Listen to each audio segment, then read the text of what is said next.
આપણે પદ્મપુરાણના 75મા દિવસની કથાને આગળ વધારીએ. બંનેના પૂર્વજન્મના વેરનું કારણ વિચારીને તેમને બહુ આશ્ચર્ય થયું. તે સમયે રાજાના નેત્ર પણ આશ્ચર્યચકિત થઈ ગયા. તેમણે બહુ જ ભક્તિપૂર્વક પ્રણામ કરીને પૂછ્યું કે હે વિપ્રવર, આ નીચ યોનિમાં પડેલા બંને પ્રાણી, કૂતરી અને સસલું, અજ્ઞાની હોવા છતાં પણ જે સ્વર્ગમાં ચાલ્યા ગયા એનું શું કારણ છે એ મને કહો. શિષ્યે કહ્યું કે હે ભૂપાલ, આ વનમાં વત્સ નામના બ્રાહ્મણ રહે છે. તેઓ મોટા જીતેન્દ્રિય મહાત્મા છે. ગીતાના 14મા અધ્યાયનો સદા પાઠ કર્યા કરે છે. હું તેમનો જ શિષ્ય છું. મેં પણ વિદ્યામાં વિશેષતા પ્રાપ્ત કરી છે. ગુરુજીની જેમ હું પણ ગીતાના 14મા અધ્યાયનો દરરોજ પાઠ કરું છું. મારા પગ ધોયા પછીના જળમાં અડોટવાના કારણે આ સસલું કૂતરીની સાથે સ્વર્ગલોકને પ્રાપ્ત થયું છે. હવે હું મારા હસવાનું કારણ કહું છું. મહારાષ્ટ્રમાં પ્રદ્યુતક નામે એક મોટું નગર છે. ત્યાં કેશવ નામના એક બ્રાહ્મણ રહેતા હતા, જે મહાન કપટી હતો. તેની પત્નીનું નામ વિલોભના હતું. તે સ્વચ્છંદ વિહાર કરનારી હતી. તેથી ક્રોધપૂર્વક જન્મભરના વેરને યાદ કરીને બ્રાહ્મણે પોતાની સ્ત્રીનો વધ કરી નાખ્યો અને તે પાપથી તેને સસલાની યોનિમાં જન્મ મળ્યો. બ્રાહ્મણી પણ પોતાના પાપને કારણે કૂતરી થઈ. શ્રી મહાદેવજી કહે છે કે આ કથા સાંભળીને શ્રદ્ધાળુ રાજાએ ગીતાના 14મા અધ્યાયનો પાઠ આરંભ કરી દીધો. તેનાથી તેમને પરમ ગતિની પ્રાપ્તિ થઈ. ત્યાર પછી આવે છે શ્રીમદ ભગવદ્ ગીતાના 15મા અને 16મા અધ્યાયનું મહાત્મય. શ્રી મહાદેવજી કહે છે કે હે પાર્વતી, હવે ગીતાના 15મા અધ્યાયનું મહાત્મય સાંભળો. ગૌડ દેશમાં કૃપણ નરસિંહ નામના એક રાજા હતા, જેમની તલવારની ધારથી યુદ્ધમાં દેવતા પણ પરાસ્ત થઈ ગયા. તેમનો બુદ્ધિમાન સેનાપતિ શસ્ત્ર અને શસ્ત્રની કલાઓનો ભંડાર હતો. તેનું નામ સરબ મેરુંડ હતું. તેની ભુજાઓમાં પ્રચંડ બળ હતું. એકવાર તે પાપીએ રાજકુમારો સહિત રાજાનો વધ કરીને સ્વયં રાજ્ય કરવાનો વિચાર કર્યો. આવા નિશ્ચયના થોડા દિવસો બાદ તે બીમાર થઈને મરી ગયો. થોડા સમયમાં તે પાપાત્મા પોતાના પૂર્વકર્મના કારણે સિંધુ દેશમાં એક પાણીદાર ઘોડો થયો. પછી ઘોડાની પરખ કરનાર એક વેશ્યાના પુત્રે તેની ઘણી કિંમત આપીને તેને ખરીદી લીધો અને બહુ પ્રયત્નપૂર્વક તેની રાજધાની સુધી તે લઈ આવ્યો. વૈશ્યકુમાર તે અશ્વરાજાને આપવા માટે લાવ્યો હતો. જોકે રાજા તે વૈશ્યકુમારથી પરિચિત હતા, છતાં દ્વારપાલે તેને આગમની સૂચના આપી. રાજાએ પૂછ્યું, શા માટે આવ્યો છો? ત્યારે તેણે સ્પષ્ટ શબ્દોમાં કહ્યું કે હે દેવ, સિંધુ દેશમાં એક ઉત્તમ લક્ષણથી સંપન્ન એક અશ્વ હતો, જેને ત્રિલોકનું રત્ન સમજીને મેં તેનું ઘણું મૂલ્ય આપીને ખરીદી લીધો છે. રાજાએ આજ્ઞા આપી, તે અશ્વને અહીં લઈ આવો. વાસ્તવમાં તે ઘોડો ગુણોમાં ઉચ્ચેશ્રવા જેવો હતો. દેખાવમાં સુંદરતાની તો તે મૂર્તિ જ હતો. શુભ લક્ષણો તો તે સમુદ્ર હતો. વૈશ્ય તે ઘોડો લઈ આવ્યો અને રાજાએ તેને જોયો. અશ્વના લક્ષણ જાણનારા મંત્રીઓને તેની બહુ પ્રશંસા કરી. તે સાંભળીને રાજાના આનંદની સીમા ન રહી અને તેણે વૈશ્યને મોંમાગ્યું સોનું આપીને તરત જ તે અશ્વને ખરીદી લીધું. થોડા સમય પછી એકવાર રાજા શિકાર કરવા માટે તે જ ઘોડા પર બેસીને વનમાં ગયા. ત્યાં હરણાઓની પાછળ તેમણે પોતાનો ઘોડો દોડાવ્યો. પાછળ દોડતા બધા સૈનિકો સાથ છૂટી ગયો.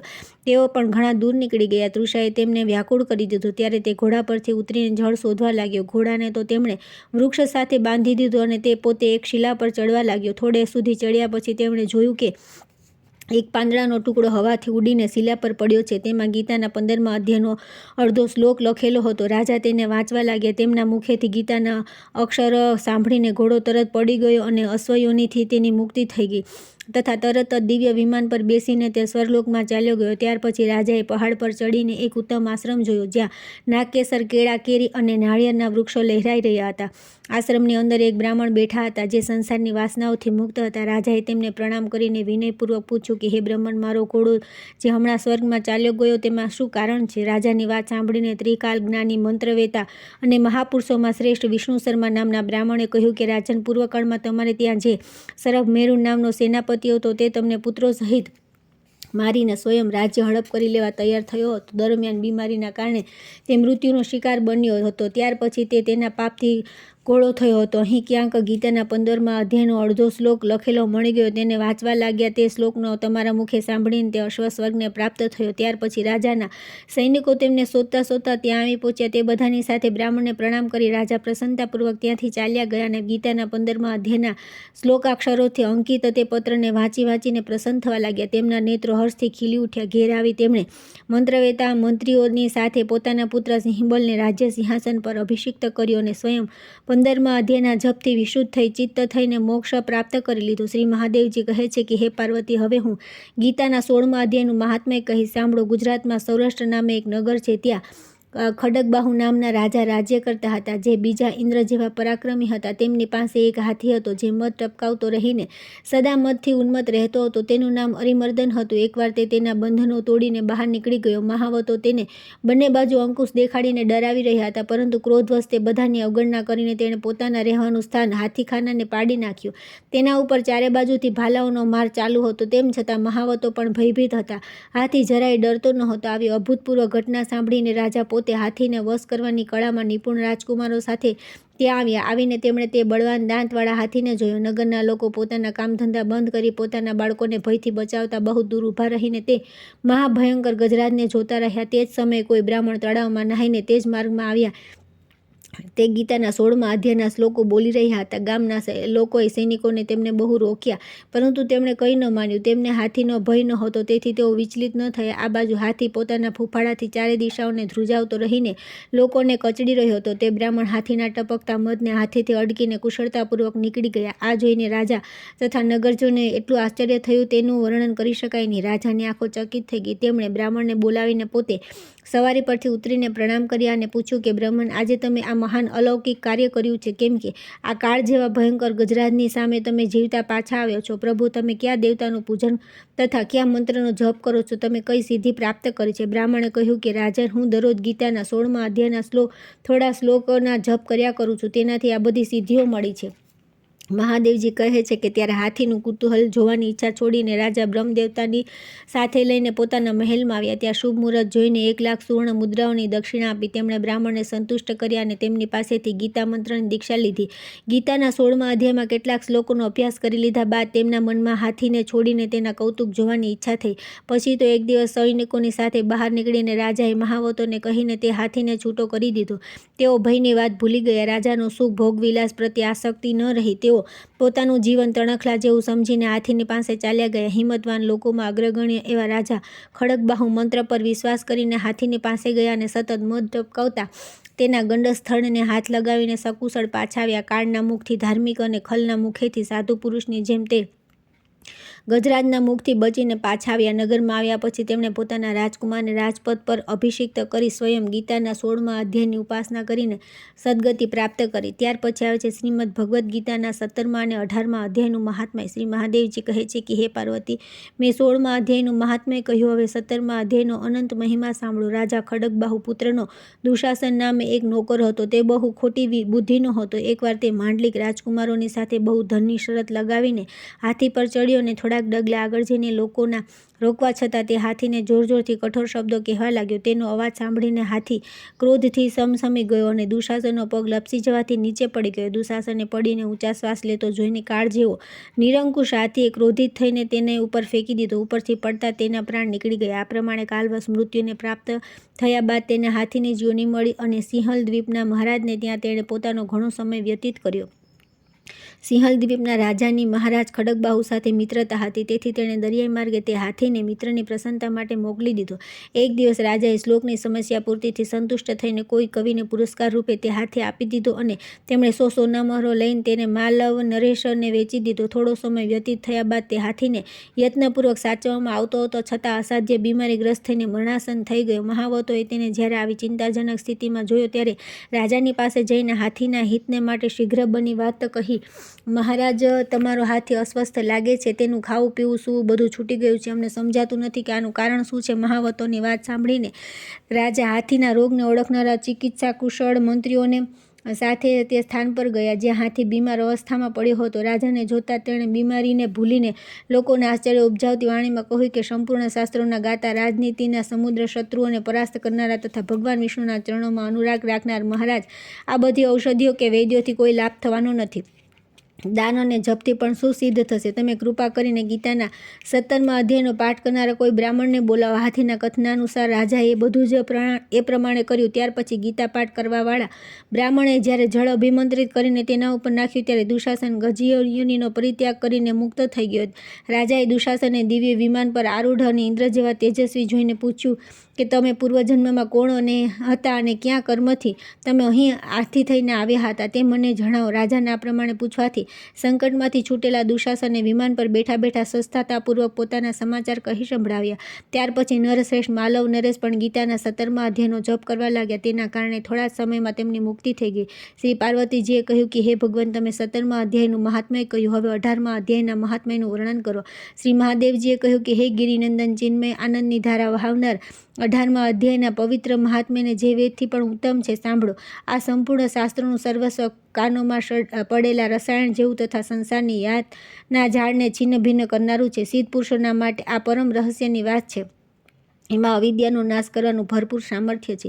એ ભગવાન વિષ્ણુની ચેતના તથા સર્વશ્રેષ્ઠ પરમપદ છે. એટલું જ નહીં, આ વિવેકરૂપી વેલનું મૂળ કામ, ક્રોધ અને મદને નષ્ટ કરનારું ઇન્દ્રાદિ દેવતાઓનું ચિત્તનું વિશ્રામ મંદિર તથા સનન સનંદન વગેરે યોગીઓનું મનોરંજન કરનારું છે. આના પાઠ કરવાથી યમદૂતોની ગર્જના બંધ થઈ જાય છે. હે પાર્વતી, આનાથી ચઢ્યા તો બીજો કોઈ રહસ્યમય ઉપદેશ નથી, જે સંતપ્ત માનવોના ત્રિવિધ તાપને હરનારું અને મોટા મોટા પાતકોનો નાશ કરનારું હોય. 18મા અધ્યાયનો અલૌકિક મહાત્મ્ય છે. એના સંબંધમાં જે પવિત્ર ઉપાખ્યાન છે તેને ભક્તિપૂર્વક સાંભળો. તેના શ્રવણ માત્રથી જીવ સમસ્ત પાપોથી મુક્ત થઈ જાય છે.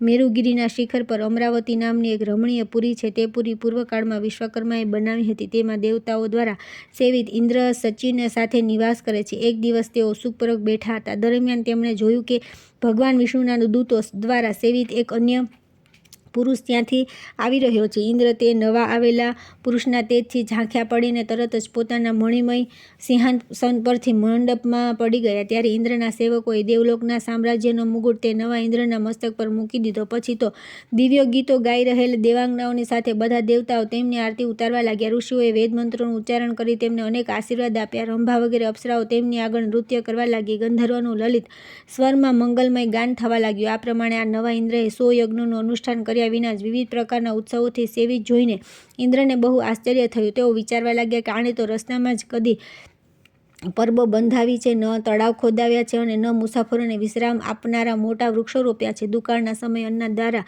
આણે પ્રાણીઓનો સત્કાર પણ કર્યો નથી. આના દ્વારા ગામોમાં યજ્ઞનું અનુષ્ઠાન કે તીર્થોમાં સોમયાગ પણ કરવામાં આવ્યો નથી. પછી આણે અહીં ભાગ્ય દ્વારા મળેલી આ વસ્તુઓ કઈ રીતે પ્રાપ્ત કરી છે? આ ચિંતામાં વ્યાકુળ થઈને ઇન્દ્ર ભગવાન વિષ્ણુની પાસે પૂછવા માટે વેગપૂર્વક ક્ષીરસાગરના તટ પર ગયા અને ત્યાં ઓચિંતા પોતાના સામ્રાજ્યથી ભ્રષ્ટ થયાનું દુઃખ નિવેદન કરતા બોલ્યા કે હે લક્ષ્મીકાંત, મેં પૂર્વકાળમાં તમારી પ્રસન્નતા માટે 100 યજ્ઞનું અનુષ્ઠાન કર્યું હતું. તેના પુણ્યથી મને ઇન્દ્રપદની પ્રાપ્તિ થઈ હતી. પરંતુ અત્યારે સ્વર્ગમાં બીજો કોઈ જ ઇન્દ્ર અધિકાર જમાવીને બેઠો છે. તેણે ન તો કદી ધર્મનું અનુષ્ઠાન કર્યું છે અને ન યજ્ઞનું.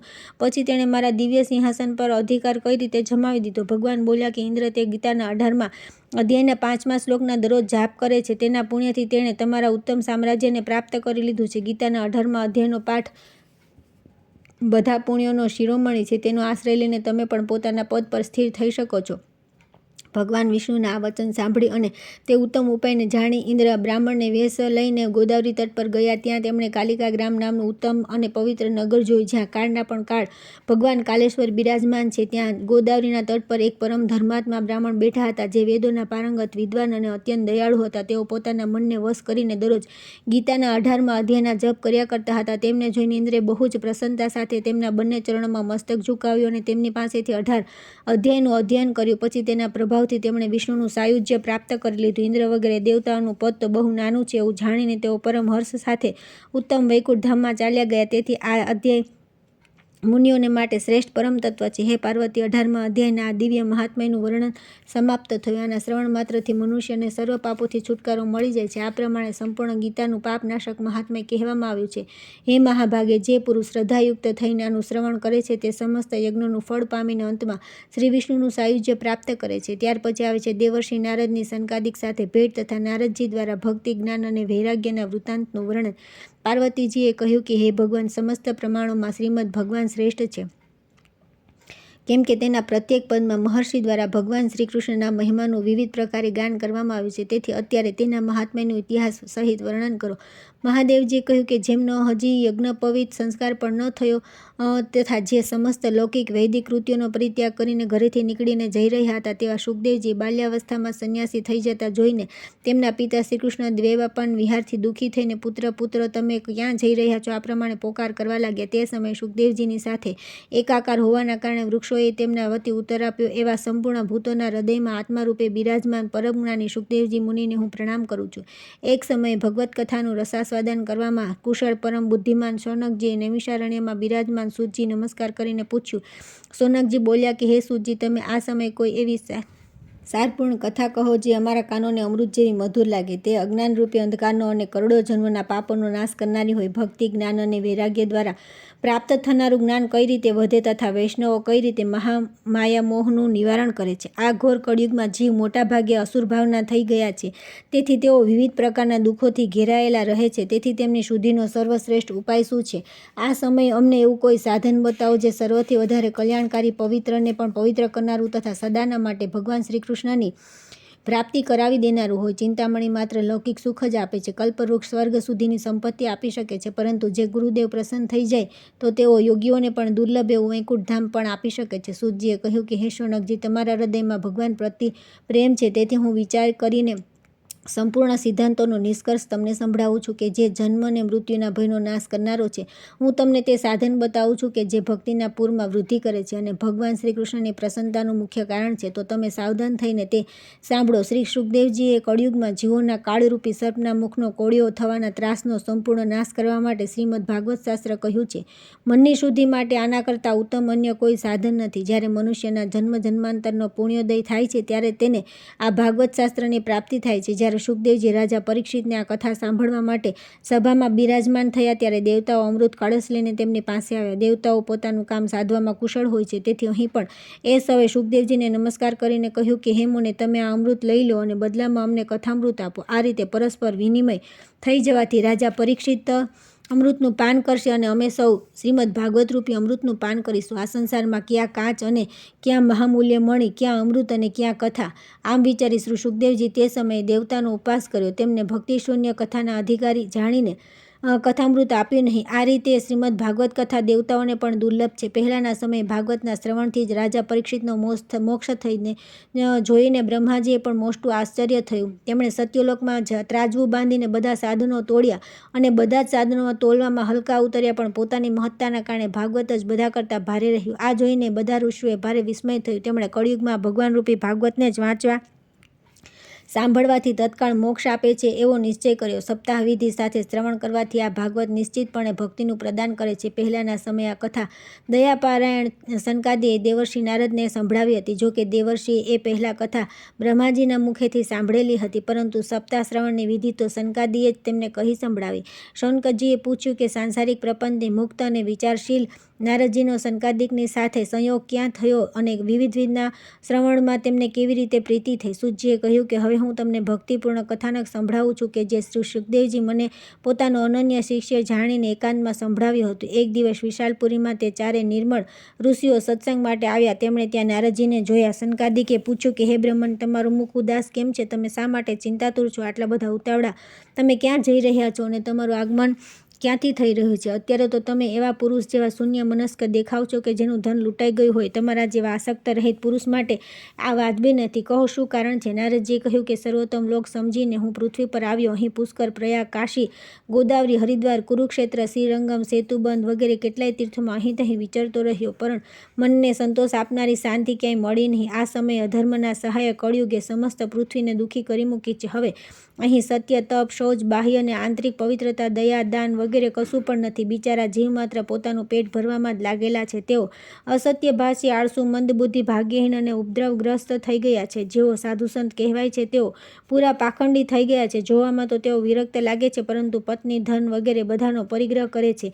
ઘરોમાં સ્ત્રીઓનું રાજ્ય છે. શાળાઓ સલાહકાર બન્યા છે. લોભથી લોકો કન્યા વિક્રય કરે છે અને પતિ પત્ની વચ્ચે કંકાસ થયા કરે છે. મહાત્માઓના આશ્રમો, તીર્થો અને નદીઓ પર યવનો વિધર્મીનો અધિકાર થઈ ગયો છે. તે દુષ્ટોએ ઘણા દેવાલયો પણ નષ્ટ કરી દીધા છે. અત્યારે અહીં ન કોઈ યોગી છે, ન કોઈ સિદ્ધ છે, ન જ્ઞાની અને ન તો કોઈ સત્કર્મ કરનારું પણ છે. બધા સાધન અત્યારે કળીરૂપ દાવાનળથી બળીને ભસ્મ થઈ ગયા છે. આ કળીકાળમાં બધા દેશવાસીઓ બજારોમાં અન્ન વેચે છે. બ્રાહ્મણો પૈસા લઈને વેદ ભણાવે છે અને સ્ત્રીઓ વેશ્યાવૃત્તિથી નિર્વાહ કરે છે. આ રીતે કળિયુગના દોષો જોતા અને પૃથ્વી પર વિચરતો વિચરતો હું યમુનાજીના તટે પહોંચ્યો, જ્યાં ભગવાન શ્રી કૃષ્ણની અનેક લીલાઓ થયેલી છે. હે મુનિવરો, સાંભળો, ત્યાં મેં એક મોટું આશ્ચર્ય જોયું. ત્યાં એક યુવાન સ્ત્રી ખિન્ન મનથી બેઠી હતી.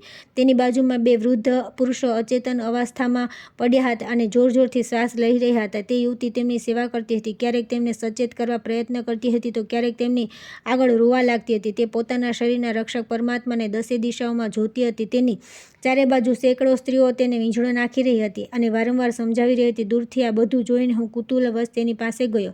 મને જોઈને તે યુવતી ઊભી થઈ ગઈ અને અત્યંત વ્યાકુળ થઈને કહેવા લાગી. યુવતીએ કહ્યું કે અરે મહાત્માજી, પળવાર થોભી જાઓ અને મારી ચિંતાને પણ નષ્ટ કરી દો. તમારું દર્શન તો સંસારના બધા પાપોને સર્વથા નષ્ટ કરી દેનારું છે.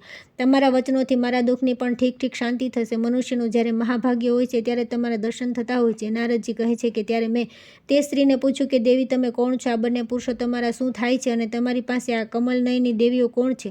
તમે પોતાના દુઃખનું કારણ મને વિસ્તારથી જણાવો. યુવતીએ કહ્યું, મારું નામ ભક્તિ છે. આ જ્ઞાન અને વૈરાગ્ય નામના મારા પુત્રો છે. કાળ બળે તેઓ આવા જર્જર થઈ ગયા છે. આ દેવીઓ ગંગાજી વગેરે નદીઓ છે, તે બધી મારી સેવા કરવા માટે જ આવેલી છે. આ રીતે સાક્ષાત દેવીઓની સેવા પામવા છતાં પણ મને સુખ શાંતિ નથી. હે તપોધન, હવે ધ્યાન દઈને મારો વૃત્તાંત સાંભળો. આમ તો મારી કથા પ્રસિદ્ધ છે, તો પણ તમે તે સાંભળો, મને શાંતિ આપો. હું દ્રવિડ દેશમાં જન્મી, કર્ણાટકમાં ઉછરી, ક્યાંક મહારાષ્ટ્રમાં સન્માન પામી, પરંતુ ગુજરાતમાં મને ઘડપણ ઘેરી વળ્યું. ત્યાં તો ઘોર કળિયુગના પ્રભાવથી પાંખડીઓએ મારો અંગભંગ કરી દીધો. દીર્ઘ સમય સુધી આવી અવસ્થા રહેવાના કારણે હું પોતાના પુત્રો સહિત દુર્બળ અને નિશ્ચેત થઈ ગઈ છું. હવે હું જ્યારથી વૃંદાવનમાં આવી છું ત્યારથી ફરી પરમ સુંદરી સુરૂપવતી નવયુવતી થઈ ગઈ છું, પરંતુ આ સામે પડી રહેલા મારા બંને પુત્રો થાક્યા હાર્યા દુઃખી થઈ રહ્યા છે. હવે હું આ સ્થાન છોડીને બીજે ક્યાં જવા ઈચ્છું છું? આ બંને ઘરડા થઈ ગયા છે. આ દુઃખથી હું દુઃખી થઈ છું. હું મા હોવા છતાં તરુણી છે અને આ બંને મારા પુત્રો હોવા છતાં વૃદ્ધ શા માટે? અમે ત્રણે સાથે જ રહેનારા છીએ, તો પછી આ વિપરીતપણું શા માટે થવું? તે તો અમે જોઈને એકે માતા ઘરડી હોય અને પુત્રો યુવાન. આ કારણે હું ચકિતથી ચિત્તની પોતાની આ સ્થિતિ પર શોક કરી રહી છું. આ પરમ બુદ્ધિમાન અને યોગનિધિ છો. આનું શું કારણ છે તે બતાવશો? નારદજીએ કહ્યું કે હે સાધ્વી, હું જ્ઞાન દ્રષ્ટિથી પોતાના હૃદયમાં તમારા સંપૂર્ણ દુઃખનું કારણ જોઉં છું. તમારે વિષાદ કરવો જોઈએ નહીં. શ્રીહરિ તમારું કલ્યાણ કરશે. સૂતજી કહે છે કે મુનિવર, નારદજીએ એક ક્ષણમાં તેનું કારણ જણાવીને કહ્યું. નારદજીએ કહ્યું કે હે દેવી, સાવધાન થઈને સાંભળો. આ દારૂણ કળિયુગ છે. તેથી અત્યારે સદાચાર, યોગ માર્ગ, તપ વગેરે બધા લુપ્ત થઈ ગયા છે. લોકો દુષ્કર્મ કરતા રહીને આઘાસુર બની ગયા છે. સંસારમાં જ્યાં જુઓ ત્યાં સત્પુરુષો દુઃખી છે અને દુષ્ટો સુખી થઈ રહ્યા છે. અત્યારે જે બુદ્ધિમાન પુરુષ ધૈર્ય ધારી રહે છે તે મોટો જ્ઞાની અથવા પંડિત છે. પૃથ્વી ક્રમશઃ પ્રતિવર્ષ શેષજી માટે ભારરૂપ થતી જાય છે. અત્યારે તે સ્પર્શ માત્ર તો શું જોવાલાયક પણ રહી નથી અને પૃથ્વી પર ક્યાંય મંગળ દેખાતું નથી. અત્યારે કોઈને પુત્રો સહિત તમારું દર્શન પણ થતું નથી. વેશ્યાનુરાગના કારણે અંધ બનેલા જીવો વડે ઉપેક્ષિત થયેલા તમે જર્જર બની રહ્યા હતા. વૃંદાવનના સંયોગથી તમે પુનઃ તરુણી બન્યા છો. તેથી આ વૃંદાવન ધામ ધન્ય છે કે જ્યાં સર્વત્ર ભક્તિ નૃત્ય કરે છે. પરંતુ તમારા આ બંને પુત્રોને અહીં કોઈ ગ્રાહક નથી, તેથી તેમનું ઘડપણ છૂટતું નથી. અહીં તેમને થોડુંક આત્મસુખ, ભગવાનના સ્પર્શથી આવિર્ભૂત આનંદ પ્રાપ્ત થવાના કારણે એ સૂતા જેવા લાગે છે. ભક્તિએ કહ્યું કે હે મહર્ષિ, રાજા પરીક્ષિતે આ પાપી કળિયુગને શા માટે રહેવા દીધો? એના આવતા જ બધી વસ્તુઓનો સાર કોણ જાણે ક્યાં ચાલ્યો ગયો? કરુણામય શ્રીહરિ પણ આ અધર્મ શી રીતે જોઈ શકે છે? હે મુનિ, મારો આ સંદેહ દૂર કરો. તમારા વચનોથી મને ઘણી શાંતિ થઈ છે. નારદજીએ કહ્યું કે હે બાલા, તમે પૂછ્યું છે તે પ્રેમથી સાંભળો. હે કલ્યાણી, હું બધું તમને બતાવીશ અને તમારા દુઃખ દૂર થઈ જશે. જે દિવસે ભગવાન શ્રીકૃષ્ણ આ ભૂલોક છોડીને પોતાના પરમધામમાં પધારી ગયા તે દિવસથી અહીં સમસ્ત સાધનો માટે બાધક એવા કળિયુગ આવી ગયો. દિગ્વિજયના સમયે રાજા પરીક્ષિતની દ્રષ્ટિ પડવાથી કળિયુગ દિનવત થઈ તેમના શરણમાં આવ્યો. ભ્રમર જેવા સારગ્રાહી રાજાએ તેવો નિશ્ચય કર્યો કે મારે આનો વધ નહીં કરવો, કારણ કે જે ફળ તપ, યોગ અને સમાધિથી પણ મળતું નથી તે ફળ કળિયુગમાં શ્રી હરિકીર્તનથી જ સારી રીતે મળે છે. આ રીતે સારહીન હોવા છતાં પણ તેને એક દ્રષ્ટિએ સારયુક્ત જોઈને તેમણે કળિયુગમાં ઉત્પન્ન થનારા જીવોના સુખ માટે તેને કળિયુગ રહેવા દીધો હતો.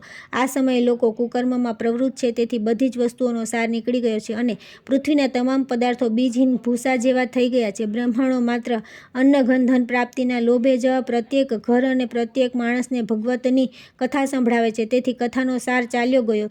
તીર્થોમાં અનેક પ્રકારના અત્યંત ઘોર કર્મો કરનારા નાસ્તિક અને નારકી મનુષ્યો પણ રહેવા લાગ્યા છે. તેથી તીર્થનો પ્રભાવ પણ જતો રહ્યો. જેમનું ચિત્ત નિરંતર કામ, ક્રોધ, મહાલોભ અને તૃષ્ણાથી તપતું રહે છે તેવા મનુષ્યો પણ તપસ્યાનો ઢોંગ કરવા લાગ્યા. તેથી તપમાંથી પણ સાર નીકળી ગયો છે. મન પર કાબુ નહીં હોવાના કારણે તથા લોભ, દંભ અને પાખંડનો આશ્રય લેવાના કારણે તેમજ શાસ્ત્રનો અભ્યાસ નહીં કરવાથી ધ્યાનયોગનું ફળ ચાલ્યું ગયું છે. પંડિતોની દશા એવી છે કે તેઓ પોતાની પત્ની સાથે પશુની જેમ રમણ કરે છે. તેમનામાં સંતાન પેદા કરવાનું જ કૌશલ્ય જોવા મળે છે. મુક્તિ સાધનમાં તેઓ સર્વથા અકુશળ છે. સંપ્રદાય અનુસાર મળેલી વૈષ્ણવતા પણ ક્યાંય જોવા મળતી નથી. આ રીતે ઠેર ઠેર બધી જ વસ્તુઓનો સાર લુપ્ત થઈ ગયો છે. આ તો યુગનો સ્વભાવ છે.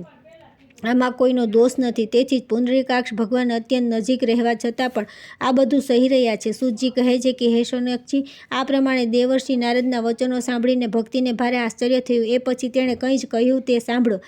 ભક્તિએ કહ્યું કે હે દેવર્ષિ, તમે ધન્ય છો. મારું મોટું સૌભાગ્ય કે તમારો ભેટો થયો. સંસારમાં સાધુ પુરુષોનું દર્શન જ સમસ્ત સિદ્ધિઓનું પરમ કારણ છે. તમારો માત્ર એક જ વારનો ઉપદેશ ધારણ કરીને કયાધુકુમાર પ્રહલાદે માયા પર વિજય મેળવી લીધો હતો. ધ્રુવજીએ પણ તમારી કૃપાથી ધ્રુવપદ મેળવ્યું હતું. તમે સર્વમંગલમય અને સાક્ષાત શ્રી બ્રહ્માજીના પુત્ર છો. હું તમને નમસ્કાર કરું છું. ત્યાર પછી આવે છે ભક્તિનું દુઃખ દૂર કરવા માટે નારદજીનો પ્રયત્ન અને સંકાદી દ્વારા તેમને સાધનની પ્રાપ્તિ. નારદજી બોલ્યા કે હે બાલા, તમે ફોગટ પોતાને શા માટે દુઃખી કરો છો? અરે તમે આટલા ચિંતાતુર કેમ છો? ભગવાન શ્રી કૃષ્ણના ચરણ કમળોનું ચિંતન કરો. તેમની કૃપાથી તમારું સઘળું દુઃખ દૂર થઈ જશે.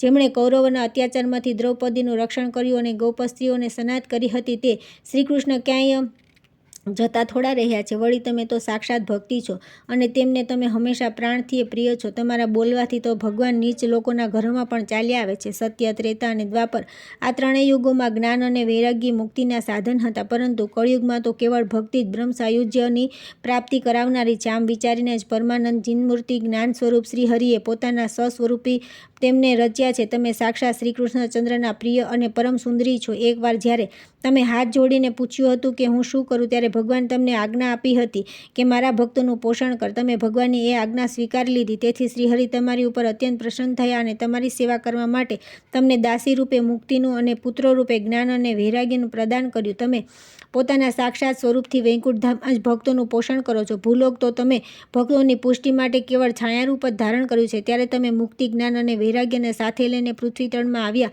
અને સતયુગથી દ્વાપર યુગ સુધી ઘણા આનંદથી રહ્યા. કળિયુગમાં તમારી દાસી મુક્તિ પાખંડરૂપી રોગોથી પીડિત થઈને ક્ષીણ થવા લાગી.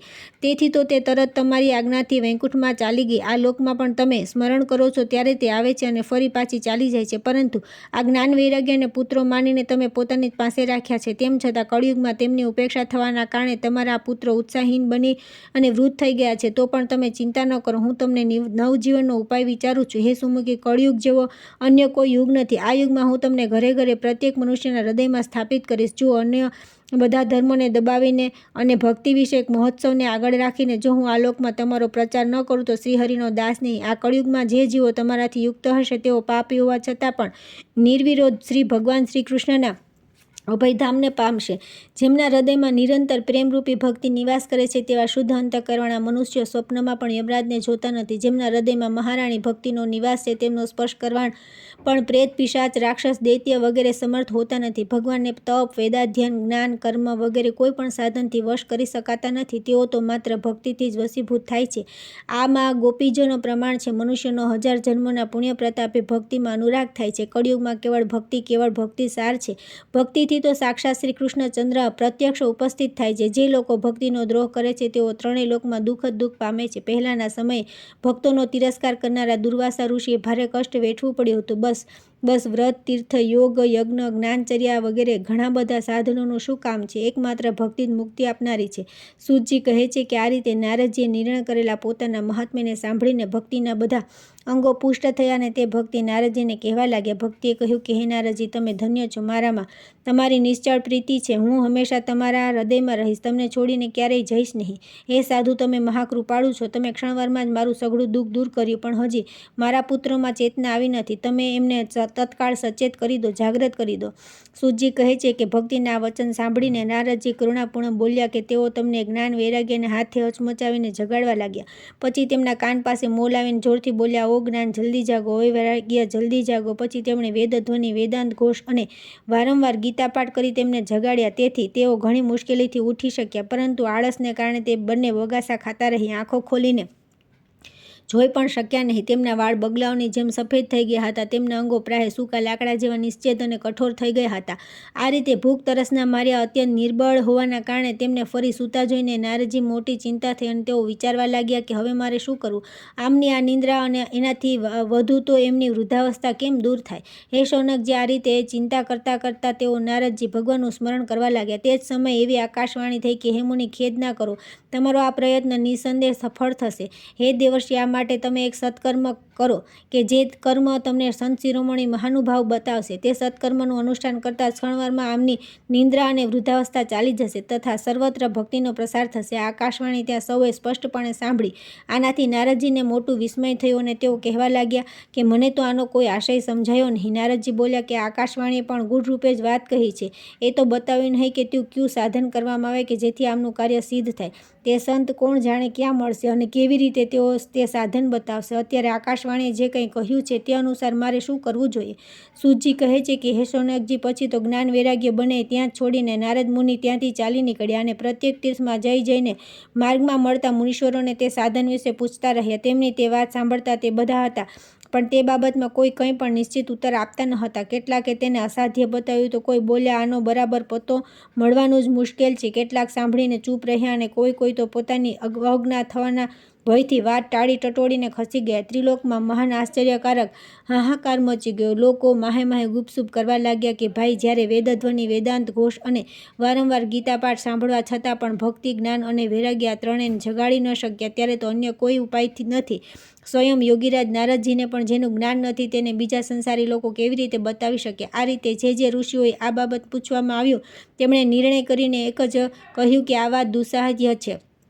ત્યારે નારદજી અત્યંત ચિંતાતુર થયા અને બદ્રીવનમાં આવ્યા. જ્ઞાન વૈરાગ્યને જાગ્રત કરવા માટે ત્યાં તેમણે એવો નિશ્ચય કર્યો કે હું તપ કરીશ. તે જ સમયે તેમને પોતાની સામે કરોડો સૂર્યો જેવા તેજસ્વી સનકાદિક મુનીશ્વરો દેખાયા. તેમને જોઈને તે મુનિશ્રેષ્ઠ કહેવા લાગ્યા. નારદજીએ કહ્યું કે હે મહાત્માઓ, અત્યારે મારો તમારી સાથેનો મેળાપ મોટા ભાગ્યથી થયો છે. તમે મારા પર કૃપા કરીને શીઘ્ર તે સાધન બતાવો.